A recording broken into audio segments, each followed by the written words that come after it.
Хэн нь залах уу вэ? Энэ тарагдж байгаа 3 цэргийн нэг нь залах уу? Та зөв хариултыг олж чадах уу?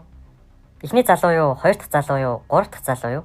Энэхүү таврын сонирхолтой бөгөөд нарийн төвхтэй. Мөн хүмүүсийн цөөхөн хувийн зөв хариултыг олж чаддаг. Энэхүү зургийг болон ойр орчмыг сайдар нарийн ажиглаад сэжүүрэг олох боломжтой. Та билнэ үү? Би цагаа явууллаа. Комент хэсэгт хариулт авчирай.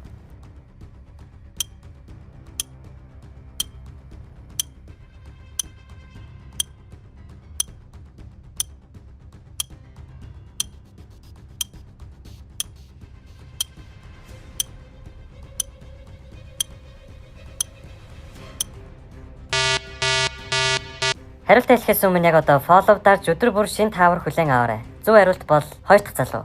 Бидний харж байгаа зүйл нь түүний өргөж буй гантел 1 кг-ийн гантел. Тэгэхээр тэр бол залах уу? Хэрвээ та зөв хариултыг олсон бол танд баяр хүргэе. Буруу хариулсан байсан санаа зовох хэрэггүй. Өшөө олон таавруудыг өдөр болгон оруулах болно.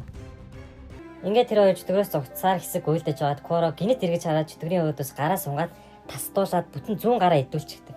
Энэ усын охид хүүгүүд 16 нас хүрмэгц тэдний утсанд засгийн газраас хинтээ гэрлэх тухай мэдээлэл ирдэг.